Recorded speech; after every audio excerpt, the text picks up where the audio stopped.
সুপ্রিয় শিক্ষার্থীবৃন্দ, আসসালামু আলাইকুম। নবম শ্রেণীর ধারাবাহিক লেসনের আজ সপ্তম পর্ব নিয়ে আলোচনা করব।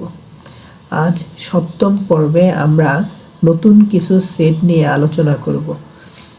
যে সেটগুলো নিয়ে আলোচনা করব সেই সেটগুলো কিছু কিছু আমরা আগে থেকে জানি, আগে থেকে চিনি। তারপরেও যেগুলো চিনো এবং যেগুলো না চিনো সবগুলা নিয়ে আমরা নতুন করে আলোচনা করব। শিক্ষার্থীবৃন্দ, আমাদের এই চ্যানেলটি তোমাদের সহযোগিতার ক্ষেত্রে তোমাদের নতুন বইয়ের নতুন কারিকুলামের ম্যাথগুলো সলিউশন করে তোমাদেরকে এই চ্যানেলে দেওয়া হচ্ছে। তাই সকল শিক্ষার্থী বন্ধুদেরকে অনুরোধ করব, তোমরা এই ভিডিওগুলো দেখবে এবং তোমাদের বন্ধুদের মধ্যে এই ভিডিওগুলো শেয়ার করে দিবে। শিক্ষার্থী বন্ধুরা, তোমরা যদি চ্যানেলটিকে সাপোর্ট করো, তোমরা যদি এই চ্যানেলটিকে সাবস্ক্রাইব করো এবং ভিডিওগুলো নিয়মিত দেখো, অবশ্যই তোমরা ভালো করবে। তাই আশা রাখি তোমাদের প্রতি, তোমরা চ্যানেলটির ভিডিওগুলো ভালো মতো দেখবে এবং তোমার বাস্তব জীবনে এই ভিডিওগুলো দেখে যে জ্ঞান অর্জন করবে সেই জ্ঞানকে তুমি বাস্তব জীবনে কাজে লাগাবে। শিক্ষার্থীবৃন্দ, তোমাদেরকে অনুরোধ করব, তোমরা ভিডিওগুলো না টেনে সম্পূর্ণরূপে দেখবে এবং যে অংশটুকু বুঝতে সমস্যা হবে সেই অংশটুকু আমাদেরকে কমেন্টের মাধ্যমে জানাবে।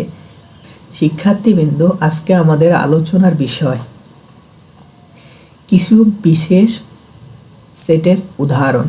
একটু লক্ষ্য করো, কিছু বিশেষ সেটের উদাহরণ।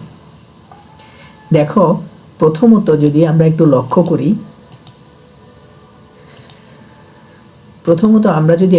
করি, দেখো এই জায়গাটিতে আমরা একটু লক্ষ্য করি, এখানে কি লেখা আছে? সকল স্বাভাবিক সংখ্যার সেট। শিক্ষার্থীবৃন্দ, বলে দেওয়া আছে সকল স্বাভাবিক সংখ্যার সেট। আমরা আগে থেকেই সকল স্বাভাবিক সংখ্যার সেট সম্পর্কে আমাদের ধারণা আছে। তারপরেও আজকে একটু নতুন করে বলে দিব, সকল স্বাভাবিক সংখ্যাকে n দ্বারা প্রকাশ করা হয়। শিক্ষার্থীবৃন্দ, সকল স্বাভাবিক সংখ্যার সেটকে n দ্বারা প্রকাশ করা হয়। শিক্ষার্থীবৃন্দ, দেখো সকল স্বাভাবিক সংখ্যার সেটকে আমরা এভাবে লিখতে পারি। স্ক্রিনের দিকে তোমরা লক্ষ্য করো, আমি সকল স্বাভাবিক সংখ্যার সেটকে একটু লিখে দেখাচ্ছি। শিক্ষার্থীবৃন্দ, তোমরা জানো আমরা সকল স্বাভাবিক সংখ্যার সেটকে ইংরেজি বড় হাতের অক্ষরের n দ্বারা প্রকাশ করে থাকি। দেখো এভাবে n লিখতে হবে, n লেখার পরে এভাবে ইকুয়াল দিতে হবে, ইকুয়ালের পরে সেকেন্ড ব্র্যাকেট দিতে হবে। সেকেন্ড ব্র্যাকেট দেওয়ার পরে দেখো 1, 2, 3, 4 ... এভাবে আমরা দিয়ে দিব। এভাবে কত পর্যন্ত লিখব? আমরা n পর্যন্ত লিখব। শিক্ষার্থী বন্ধুরা, আমরা n পর্যন্ত লিখব। n পর্যন্ত লেখার পরে আবার সেকেন্ড ব্র্যাকেট দ্বারা ক্লোজ করে দিব। আর এটাকেই বলা হয় সকল স্বাভাবিক সংখ্যার সেট। আশা করি তোমরা বুঝতে পেরেছ। একটু লক্ষ্য করো, যদি না বুঝে থাকো আরেকবার রিপিট করছি। দেখো n = সেকেন্ড ব্র্যাকেট দিতে হবে 1, 2, 3, 4 এভাবে দিয়ে ... n পর্যন্ত লিখতে হবে। আর এটাকে বলা হচ্ছে স্বাভাবিক সংখ্যার সেট। শিক্ষার্থীবৃন্দ, পরবর্তী স্টেজে লক্ষ্য করো, সকল পূর্ণ সংখ্যার সেট।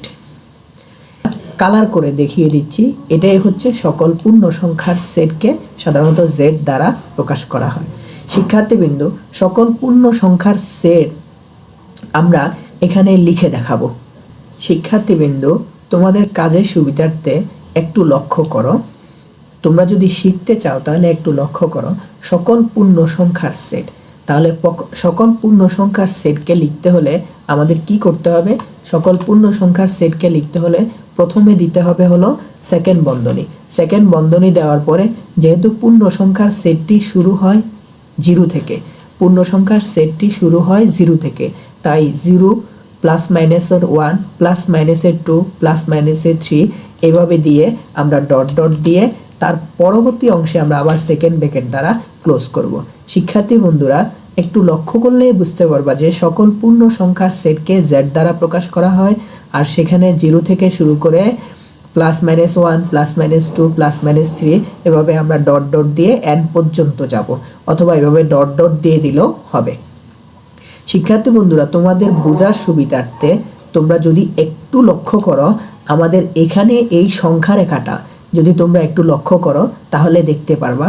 দেখো, পূর্ণ সংখ্যা বলতে বোঝানো হচ্ছে যে সকল সংখ্যাকে ভাগ করা হয় না, অর্থাৎ যারা পূর্ণ অবস্থায় থাকে। শিক্ষার্থীবৃন্দ লক্ষ্য করো, দেখো এখানে 1 2 3, এরপরে -1 -2 -3 ডট ডট, এদিকেও ডট ডট এদিকেও ডট ডট। তাহলে শিক্ষার্থী বন্ধুরা লক্ষ্য করো, এই যে সংখ্যা রেখার যে সেটের কথা বলা হচ্ছে, অর্থাৎ যে সংখ্যা রেখাটা আছে সংখ্যা রেখার সেটের কথা বলা হচ্ছে, এটাই হলো পূর্ণ সংখ্যার সেট। শিক্ষার্থী বন্ধু আশা করি তোমরা বুঝতে পেরেছো। পরবর্তী অংশের দিকে লক্ষ্য করো। পরবর্তীতে বলে দেওয়া আছে, দেখো সকল মূলদ সংখ্যার সেট। সকল মূলদ সংখ্যার সেটকে সাধারণত কিউ দ্বারা প্রকাশ করা হয়। সকল মূলদ সংখ্যার সেটকে সাধারণত কিউ দ্বারা প্রকাশ করা হয়। সকল মূলদ সংখ্যা বলতে মূলদ সংখ্যারও আমরা একটা সংজ্ঞা নিব। তাহলে মূলদ সংখ্যাটা আমরা একটু শিখে আসি। দেখো সকল মূলদ সংখ্যা, দেখো আমি স্ক্রিনের দিকে যদি লক্ষ্য করো তাহলে দেখতে পারবা যে সকল মূলদ সংখ্যার সেটটি, অর্থাৎ সকল মূলদ সংখ্যাকে আমি এখানে লিখে দিয়েছি। দেখো কি বলছে, যেই সব সংখ্যাকে সামান্য ভগ্নাংশে প্রকাশ করা যায় অথচ হরের মান 0 নয় তাদেরকে মূলদ সংখ্যা বলে। কি বলছে, যেই সব সংখ্যাকে সামান্য ভগ্নাংশে প্রকাশ করা যায় অথচ হরের মান 0 নয় তাদেরকে মূলদ সংখ্যা বলে। যেমন এক্সাম্পল দেওয়া আছে, দেখো এটাকে বলা হচ্ছে স্বাভাবিক সংখ্যা। এখানে এটুকুকে বলা হচ্ছে স্বাভাবিক সংখ্যা। যে অংশটুকু লাল করে দেওয়া আছে সেই সংখ্যাটুকুকে বলা হচ্ছে স্বাভাবিক সংখ্যা। তাহলে তার পরবর্তী অংশে আমরা ভগ্নাংশ করে দিয়েছি। তাহলে ভগ্নাংশ যদি করা যায় তাহলে তাদেরকে স্বাভাবিকত বলা হবে কি সংখ্যা? মূলদ সংখ্যা। শিক্ষার্থী বন্ধুরা লক্ষ্য করো, সকল বাস্তব সংখ্যার সেট, বাস্তব সংখ্যার সেটকে সাধারণত আর দ্বারা প্রকাশ করা হয়। সকল বাস্তব সংখ্যার সেটকে আর দ্বারা প্রকাশ করা হয়। সকল বাস্তব সংখ্যার সেট বলতে বোঝানো হচ্ছে সকল প্রকারের নাম্বার থাকবে, যেখানে ভগ্নাংশ থাকবে, যেখানে স্বাভাবিক সংখ্যা থাকবে, যেখানে পূর্ণ সংখ্যা থাকবে, যেখানে রেশনাল নাম্বার থাকবে, ইরেশনাল নাম্বার থাকবে, সকল সংখ্যাকে বলা হয় বাস্তব সংখ্যার সেট। সেটটি অনেক বড়, তাই আমরা এখানে লিখে দেখাচ্ছি না। সকল ধনাত্মক পূর্ণ সংখ্যার সেট। শিক্ষার্থী বন্ধুরা, সকল ধনাত্মক পূর্ণ সংখ্যার সেটকে সাধারণত জেড প্লাস দ্বারা প্রকাশ করা হয়। সকল ধনাত্মক পূর্ণ সংখ্যার সেটকে জেড দ্বারা প্রকাশ করা হয়। এখানে ধনাত্মকের কথা বলা হচ্ছে, ধনাত্মক পূর্ণ সংখ্যা। শিক্ষার্থী বন্ধুরা, পূর্ণ সংখ্যা বললেই জেড দ্বারা প্রকাশ করতে হবে, তাই ধনাত্মক বললে আমরা ধনাত্মকগুলো নিব। তাহলে ধনাত্মক পূর্ণ সংখ্যার সেটটি আমরা এখানে একটু লিখে দেখাচ্ছি, তোমরা স্ক্রিনের দিকে লক্ষ্য করো। সকল ধনাত্মক পূর্ণ সংখ্যার সেটকে সাধারণত আমরা কি দ্বারা প্রকাশ করব? পূর্ণ সংখ্যাকে আমরা সাধারণত জেড দ্বারা প্রকাশ করব। তাহলে জেড লেখার পরে আমরা ইকুয়াল দিব।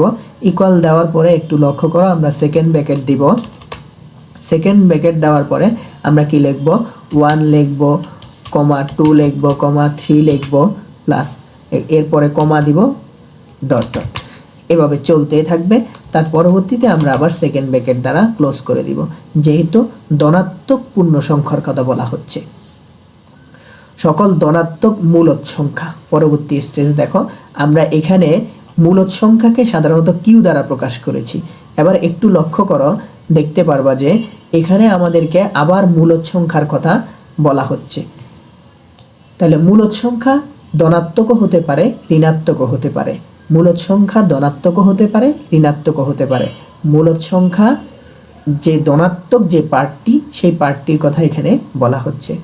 শিক্ষার্থীবৃন্দ, পরবর্তীতে লক্ষ্য করো যে আমরা যে রিয়েল নাম্বারের কথা বলা হচ্ছে বা বাস্তব সংখ্যার কথা বলা হচ্ছে, কার সংখ্যা? কোন সংখ্যা? বাস্তব সংখ্যা। বাস্তব সংখ্যারও ধনাত্মক পার্ট থাকে এবং ঋণাত্মক পার্ট থাকে। বাস্তব সংখ্যার ভিতরে সকল নাম্বার আসবে, তাই সেখানে ধনাত্মকও থাকবে, ঋণাত্মকও থাকবে। এখানে বলছে হচ্ছে সকল ধনাত্মক বাস্তব সংখ্যার সেট। সকল ধনাত্মক বাস্তব সংখ্যা হলে সেখানেও একই রকমভাবে পূর্ণ সংখ্যা থাকবে, ধনাত্মক পূর্ণ সংখ্যা থাকবে, তারপরে হচ্ছে ন্যাচারাল নাম্বার থাকবে, তারপরে ভগ্নাংশ থাকবে। এই সকল নাম্বারগুলো নিয়ে সাধারণত রিয়েল নাম্বার, ধনাত্মক বাস্তব সংখ্যা গঠিত হয়। আশা করি বুঝতে পেরেছ। পরবর্তীতে লক্ষ্য করো সেটের প্রকারভেদ। এবার দেখো সার্বিক সেট। সার্বিক সেটকে সাধারণত আমরা ইউ দ্বারা প্রকাশ করে থাকি। সার্বিক সেট বলতে এখানে বোঝানো হচ্ছে এমন একটি সেট যেই সেটের মধ্যে অনেকগুলো নাম্বার আছে অথবা অনেকগুলো জিনিসপত্র আছে। সেখান থেকে যেমন আমরা এক্সাম্পল হিসাবে নিতে পারি ন্যাচারাল নাম্বার। ন্যাচারাল নাম্বার বা স্বাভাবিক সংখ্যার মধ্যে একটু খেয়াল করো শিক্ষার্থীবৃন্দ, স্ক্রিনে দেওয়া অংশে লক্ষ্য করো। স্ক্রিনের যে অংশে সবুজ করে দেওয়া আছে সেই অংশের দিকে লক্ষ্য করো। স্বাভাবিক সংখ্যার সেট 1 থেকে n পর্যন্ত অনেকগুলো নাম্বার। সে অনেকগুলো নাম্বার থেকে সেখানে জোড় সংখ্যাও থাকবে, বিজোড় সংখ্যাও থাকবে।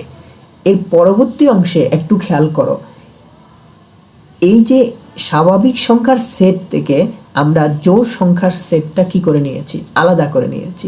তাহলে এই জোড় সংখ্যার সেটের সাপেক্ষে স্বাভাবিক সংখ্যার সেটটা হলো ইউনিভার্সাল সেট বা সার্বিক সেট। আমরা কি বলতে চাচ্ছি, এই সেটটি হলো ইউনিভার্সাল সেট বা সার্বিক সেট। স্ক্রিনে দেওয়া অংশে লক্ষ্য করো, সার্বিক সেটকে সাধারণত আমরা ইউ দ্বারা প্রকাশ করে থাকি। সার্বিক সেট বা ইউনিভার্সাল সেট বলতে পারি। বড় সেটটিকে সার্বিক সেট বা ইউনিভার্সাল সেট বলতে পারি। আর সেই সেট থেকে আমরা একটি স্বাভাবিক সংখ্যার সেট এভাবে নিতে পারবো, অর্থাৎ জোড় সকল স্বাভাবিক সংখ্যা আমরা নিতে পারবো। আশা করি বুঝতে পেরেছ। পরবর্তীতে লক্ষ্য করো উদাহরণ, a=x, y সেটটি ইংরেজি ছোট অক্ষরের বর্ণের সেট থেকে সংগৃহীত। সুতরাং ইংরেজি ছোট অক্ষরের বর্ণের সেট হলো a=x, y সেটের সার্বিক সেট। শিক্ষার্থীবৃন্দু লক্ষ্য করো, এখানে এই সেটের কথা বলা হচ্ছে। এই সেট অর্থাৎ ইংরেজি ছোট হাতের অক্ষরের সেট। ইংরেজি ছোট হাতের অক্ষরের সেটের মধ্যে খেয়াল করো, ইংরেজি ছোট হাতের বর্ণ সবগুলো আছে এ থেকে ঝেড পর্যন্ত।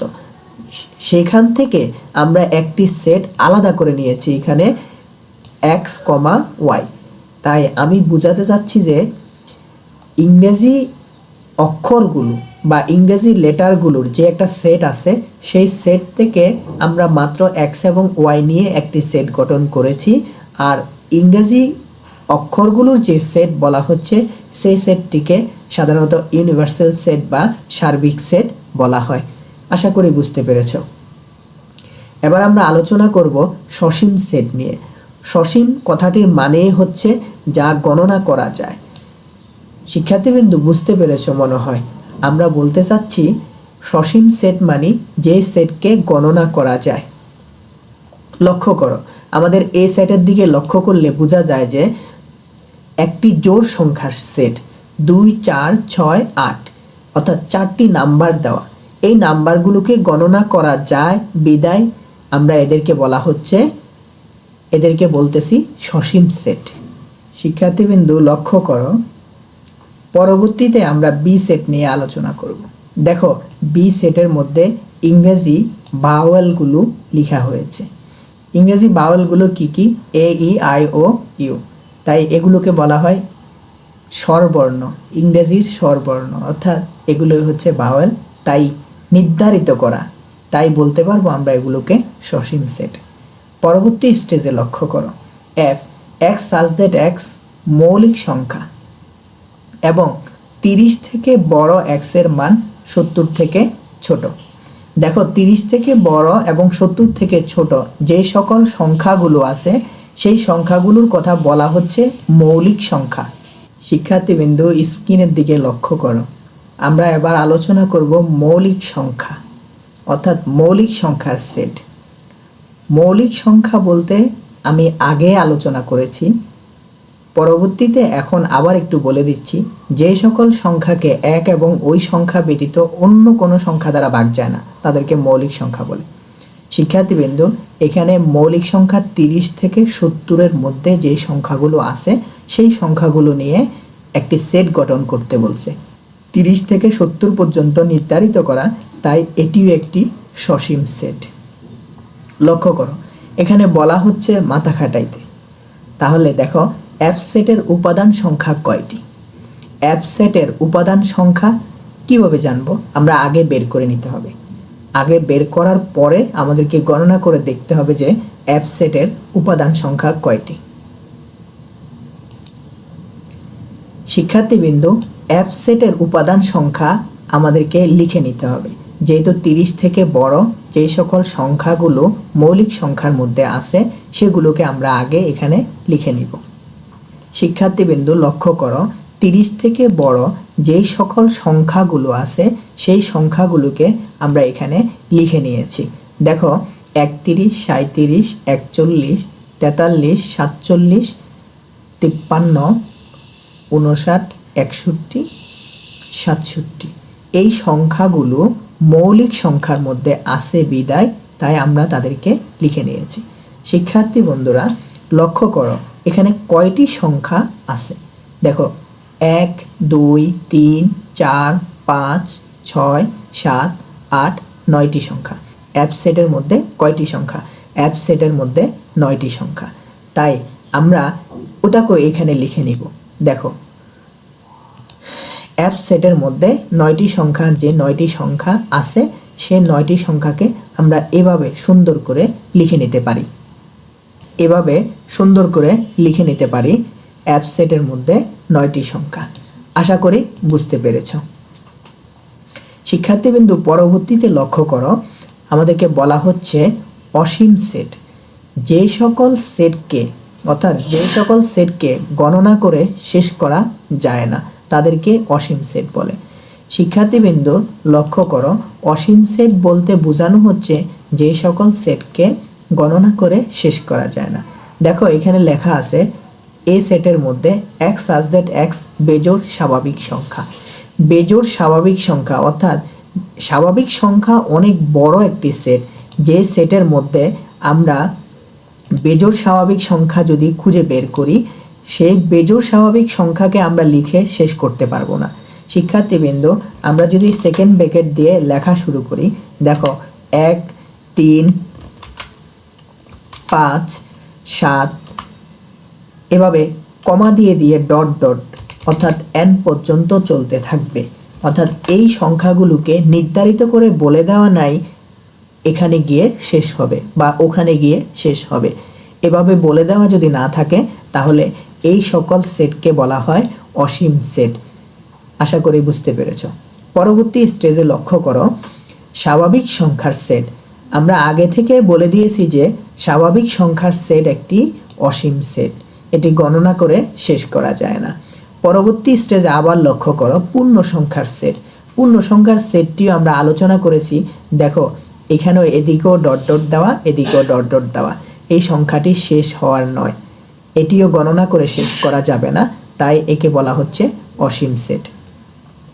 মূলদ সংখ্যার set Q is equal to a by b, a ও বি পূর্ণ সংখ্যা এবং বি নট ইকুয়াল 0।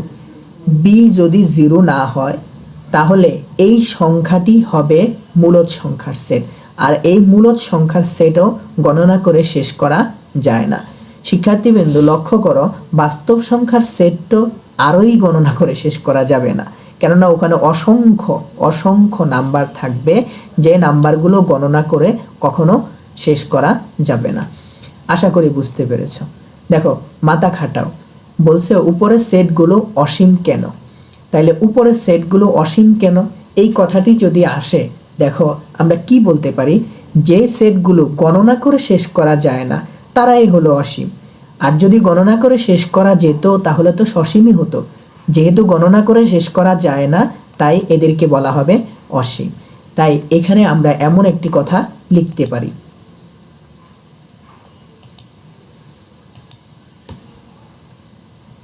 শিক্ষার্থীবৃন্দু স্ক্রিনের দিকে লক্ষ্য করো, এখানে এমন একটি কথা আমরা লিখতে পারি। দেখো, উপরের সেটগুলো গণনা করে শেষ করা যায় না, তাই অসীম সেট। আশা করি বুঝতে পেরেছ। দেখো, দলগত কাজ, নিচের চক এর পাশে কলামে কিছু সেটের বিবরণ দেওয়া আছে। তাদের কাজ হলো এক একটি সেট সসীম না অসীম তা নির্ণয় করে ফাঁকা ঘরে টিক মার্ক দেওয়া হবে। শিক্ষার্থীবৃন্দু একটু নিচের দিকে লক্ষ্য করো, পরবর্তীতে কি বলে দেওয়া আসে, সেই সাথে ডান পাশের ফাঁকা কলামে তোমাদের যুক্তি আলোচনা করে লিখবে। একটু লক্ষ্য করো, প্রথম সেটটির দিকে যদি তোমরা লক্ষ্য করো, দেখো প্রথম সেটটি বলা হচ্ছে 10-এর চেয়ে ছোট সকল বেজোড় সংখ্যা।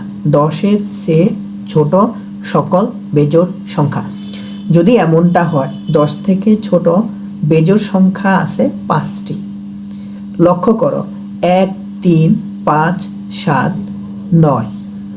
দেখো এখানে সংখ্যা আছে 5টি বেজোড় সংখ্যা, এখানে গণনা করে শেষ করা যায়, তাই আমরা এটিকে বলবো সসীম সেট।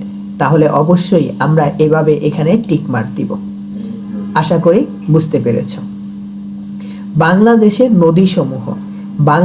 নদীসমূহ গণনা করে শেষ করা যায়, অর্থাৎ পদ্মা, মেঘনা, যমুনা এগুলো বড় নদী হতে পারে, বাট ছোট নদীগুলো আমরা গণনা করে শেষ করতে পারবো, তাই এটিও একটি সসীম সেট। আমরা এখানে টিক মার্ক ব্যবহার করতে পারি। ইংরেজি বর্ণমালার স্বরবর্ণ ভাওয়েল বলা হয়। ভাওয়েলও একটু আগে আমরা দেখেছি, তাও গণনা করে শেষ করা যায়, তাইও আমরা এখানে টিক মার্ক ব্যবহার করব। এগুলো সসীম সেট। পরবর্তীতে লক্ষ্য করো, 210-এর মৌলিক উৎপাদক সমূহ। শিক্ষার্থী বন্ধুরা, আমরা পূর্বের ভিডিওতে এই বিষয় নিয়ে আলোচনা করেছি এবং ভেঙে ভেঙে দেখিয়ে দিয়েছি যে 210-এর মৌলিক উৎপাদক সমূহ। যারা এই ভিডিওতে পারবে না, তারা পূর্ববর্তী ভিডিওতে গিয়ে 210-এর মৌলিক উৎপাদক সমূহ দেখে আসবে। 210-এর মৌলিক উৎপাদকও নির্ধারিত করা, তাই এটিও একটি সসীম সেট। আশা করি বুঝতে পেরেছ। পরবর্তী স্টেজে লক্ষ্য করো, b = x such that x 30-এর গুণনীয়ক। শিক্ষার্থীবৃন্দ, নির্ধারিত করে দেওয়া 30-এর গুণনীয়ক। 30-এর গুণনীয়ক নিয়েও আমরা পূর্বে আলোচনা করেছি, তাই এটিও একটি সসীম সেট। শিক্ষার্থীবৃন্দ, ডি যে সেটটি দেখা যাচ্ছে পূর্ববর্তীতে আলোচনা করেছি, সেখানে -1 এবং -2 সেটের মধ্যে আসে, তাই এটিও একটি সসীম সেট। পরবর্তী স্টেজে লক্ষ্য করো, প্রাইম নাম্বার, অর্থাৎ পি দিয়ে এখানে বোঝাচ্ছে প্রাইম নাম্বার। কেন প্রাইম নাম্বার? নাম্বারগুলোর দিকে তোমরা লক্ষ্য করলে বুঝতে পারবা মৌলিক সংখ্যা বা প্রাইম নাম্বার।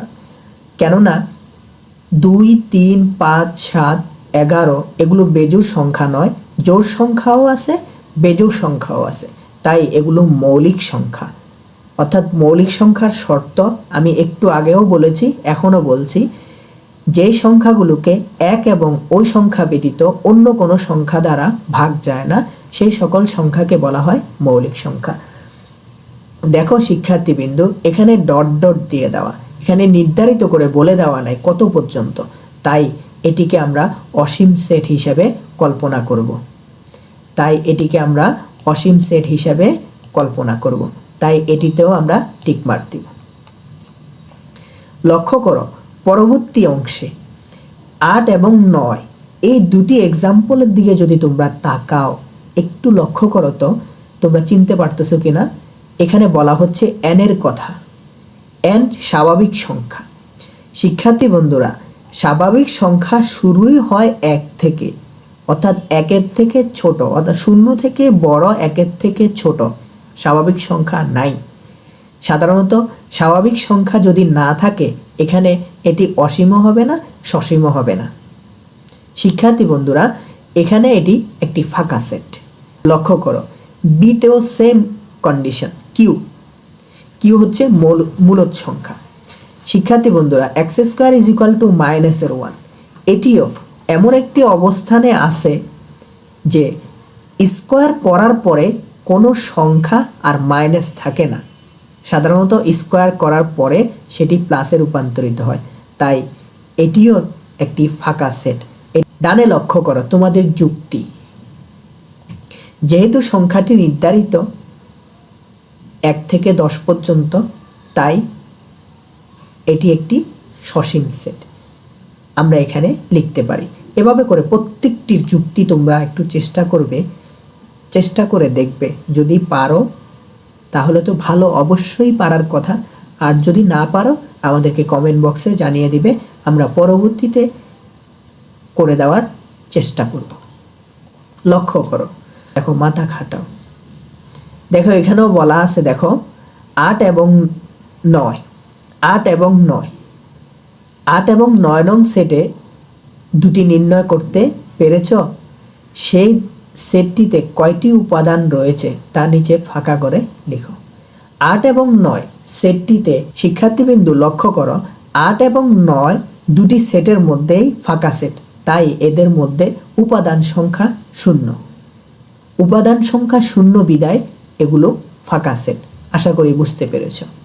পরবর্তীতে লক্ষ্য করো, ফাঁকা সেট নিয়ে আমরা এমটি সেট বা ফাঁকা সেট নিয়ে আলোচনা করব। দেখো, যে সেটের কোনো উপাদান নেই তাকে ফাঁকা সেট বলে। কোনো উপাদান নেই, একটু আগে বলেছি যে সেটের মধ্যে কোনো উপাদান নেই। দেখো এখানে আমাদের এমন কোনো উপাদান নেই, তাই এদেরকে আমরা ফাঁকা সেট বলেছি। দেখো ফাঁকা সেটকে দুইভাবে লেখা যায়, একটা হলো এভাবে চিহ্ন দিয়ে, আর আরেকটি হচ্ছে সেকেন্ড ব্র্যাকেটের মাধ্যমে। শিক্ষার্থীবৃন্দু পরবর্তীতে লক্ষ্য করো, দেখো x such that 0 থেকে বড় x, তার থেকে বড় 1। দেখো এর মধ্যে কোনো স্বাভাবিক সংখ্যা নেই, তাই এটি একটি ফাঁকা সেট। এরপরে দেখো মূলদ সংখ্যা।